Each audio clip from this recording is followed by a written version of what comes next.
And remember when the disbelievers plotted against you and Muhammad to imprison you, or to kill you, or to get you out from your home, Mecca. They were plotting and Allah too was planning, and Allah is the best of the planners. At that critical time, the plans of Quraysh utterly failed despite the tight siege they laid to the Prophet's house. The Prophet and Ali were inside the house.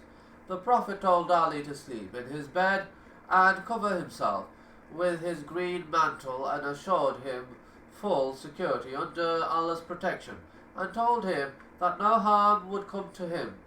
The Prophet then came out of the room and cast a handful of dust at the assassins and managed to work his way through them, reciting verses of the Noble Quran. And we have put a barrier before them, and a barrier behind them, and we have covered them up, so that they cannot see. He proceeded direct to the house of Abu Bakr, who immediately accompanied him, and both set out southwards, clambered up the lofty peak of Mountain Thor, and decided to take refuge in a cave.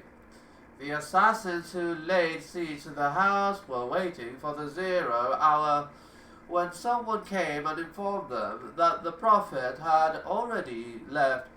They rushed in, and to their utter surprise, they found that the person lying in the Prophet's bed was Ali, not Muhammad.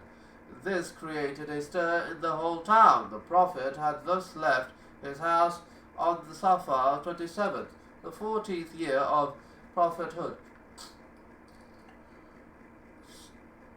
622 AD, knowing already that Quraysh would mobilize all its potentials to find him. He played a clever trick on them, and instead of taking the road to Medina in north side of Mecca, as the polytheists would expect, he walked along a road least expected, lying south of Mecca and leading it to Yemen. He walked for 5 miles until he reached a rough rocky mountain called Thor. There his shoes were worn out. Some said he used to walk tiptoe in order not to leave a trail behind him.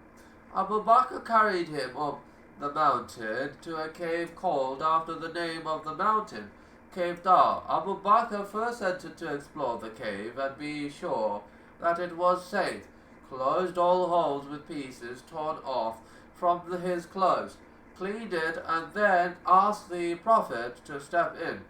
The Prophet went in and immediately laid his head in Abu Bakr's lap and fell asleep. Suddenly Abu Bakr's foot was stung by a poisonous insect. It hurt so much that his tears fell on the Prophet's face. The Prophet immediately applied his saliva on Abu Bakr's foot, and the pain went off on the spot. They confined themselves to this cave for 3 nights, Friday, Saturday, and Sunday. Abdullah, the son of Abu Bakr, would go to see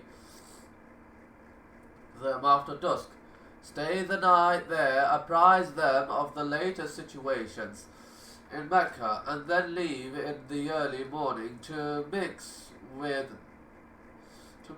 the Meccans as usual, and not to draw the least attention to his clandestine activities, while in the company of other shepherds of Mecca attending his master Abu Bakr's flock, used to stole away unobserved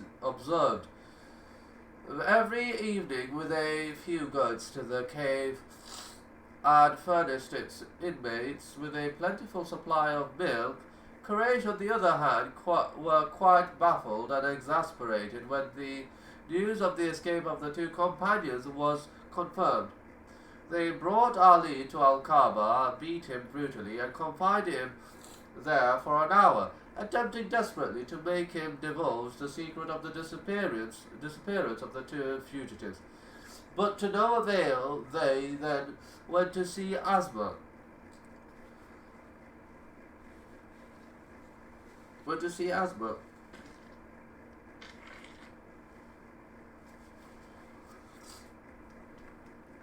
Bakr's daughter. But here also their attempts went in vain. While at her door, Abu Jahl slapped the girl so severely that her earring broke up.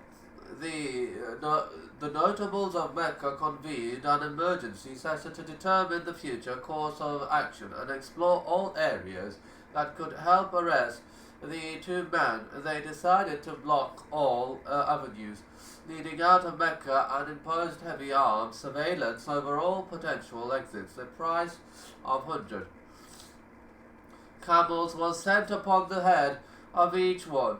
Horsemen, infantry, and tracers of tracks scoured the country. Once they even reached the mouth of the cave where the Prophet and Abu Bakr were hiding. When he saw the enemy at a very close distance, Abu Bakr whispered to the Prophet, "What if they were to look through the crevice and detectors?" The Prophet, in his God-inspired calm, replied, "Silence, Abu Bakr. What do you think of those two, with one the third is Allah?" It was really a divine miracle. The chasers were only a few steps from the cave. For 3 days, Muhammad and Abu Bakr lived in the cave, and Quraysh continued their frantic efforts to get hold of them.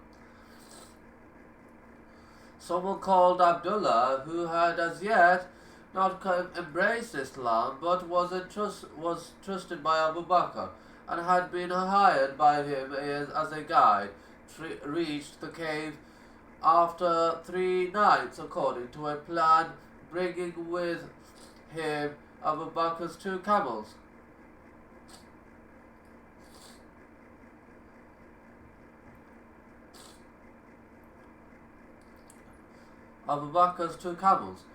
His report satisfied the noble fugitives that the search had slackened. The opportunity to depart was come. Here Abu Bakr offered the Prophet the swift animal to ride on. The latter agreed, provided that he would pay its price. They took with them the food, provisions, and that Asma, daughter of Abu Bakr, brought and tied in a bundle of her waistband, after tearing it into 2 parts, hence the appellation attached to her, Asma of the 2 waistbands. The Prophet, Abu Bakr and Amir bin Fuhaira departed, and their guide Abdullah bin Urayq led them on hardly ever trodden ways along the coastal route that was in Rabi al-Awwal, first year AH, September 22 AD. The little caravan traveled through many villages on their way to Cuba. In this context, it is relevant to introduce some interesting incidents that featured their wearying journey. One day they could find no shelter from the scorching heat, so Abu Bakr cast a glance and found a little shade beside a rock. He cleaned